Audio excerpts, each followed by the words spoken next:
We've said this in the past. The Pakistani Taliban is a volcano waiting to erupt, one that could engulf the entire country in flames. This warning is not unwarranted. Look at the numbers.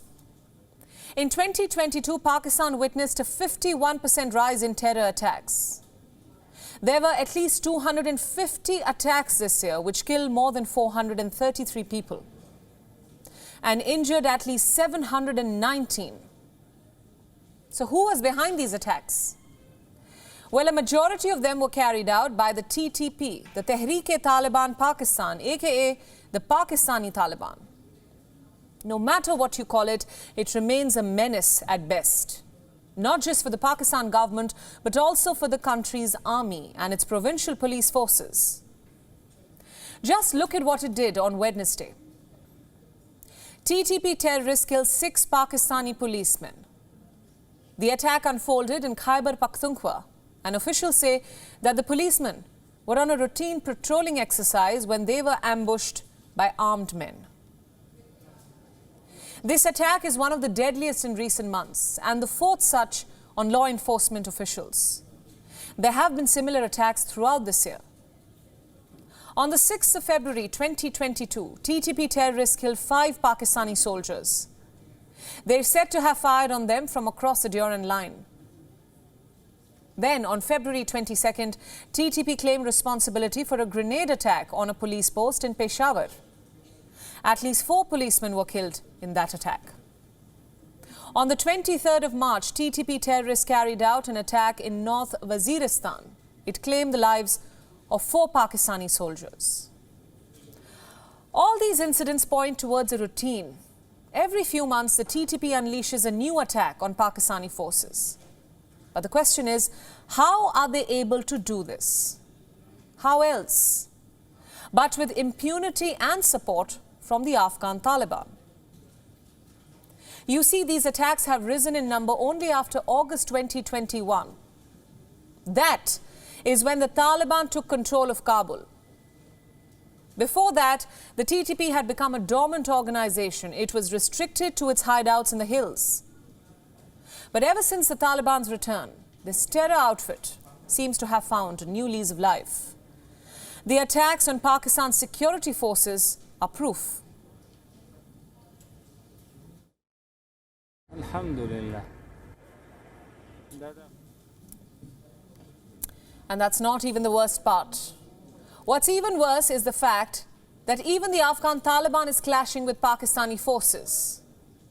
You could call it double trouble. Look at this map now. This is the Chaman-Spin Boldak port, a major border crossing between Afghanistan and Pakistan. It has been shut for trade and transit. Why? Because of a clash between security forces from both sides. The clash unfolded on the 13th of November. It started after an unidentified Afghan man killed a Pakistani guard posted on the border. This led to both sides opening fire at each other. The scuffle went on till late at night. There's no word on how many people died. It's been more than 5 days. The issue remains unresolved. The border crossing remains shut. Pakistan says it will not open the border until the suspect is detained and handed over. They have asked the Afghan Taliban to do so urgently. But the Taliban, on the other hand, maintains that they were not involved in the shooting. They say the attacker was a terrorist, not a Taliban official. It's funny that we've come to a point where the two are seen as distinct individuals. In any case, the story is getting bigger simply because it's harming people. Thousands of Afghans use this border daily. Goods worth millions pass through it every week. But ever since the border got shut down, both the people and the goods have been stranded. This has led to shortages in surrounding areas, and the prices of food items are now skyrocketing. On Wednesday, a Taliban delegation visited the border and held talks with Pakistan's security forces. But the efforts to reopen the border failed. Pakistan remains firm on its stance. It wants the attacker apprehended. What explains such firmness? Well, a host of factors, the biggest being Pakistan's suspicion that the Afghan Taliban is colluding with its homegrown TTP. It is judging the incident based on its timing. The TTP is attacking Pakistani policemen, and on the border, Pakistani soldiers are being targeted. Islamabad probably suspects an alignment of interests, and that's crucial, because the country's finance minister is expected to visit Afghanistan to raise this very issue. Now it's amusing how quickly things have changed. Just a year back, Pakistani officials were celebrating the Taliban's return. They were singing praises of its takeover of Kabul, calling it a victory for Islam and Muslims the world over. A year on, the same Pakistan finds itself at odds with the Taliban. It is engaged in a never-ending border dispute with them, as an offshoot of the Taliban wreaks havoc internally. So I ask again, what explains this turn of events? Where are Pakistan's relations with Afghanistan headed? And how worried should Islamabad be about a resurgent TTP? To discuss this and more, I'm now being joined by our correspondent Anas Malik. Anas, thanks for joining us. Now, what can you tell us about the situation on ground, specifically at the Chaman-Spin-Boldak border? What kind of negotiations are possible between Pakistan and Afghanistan?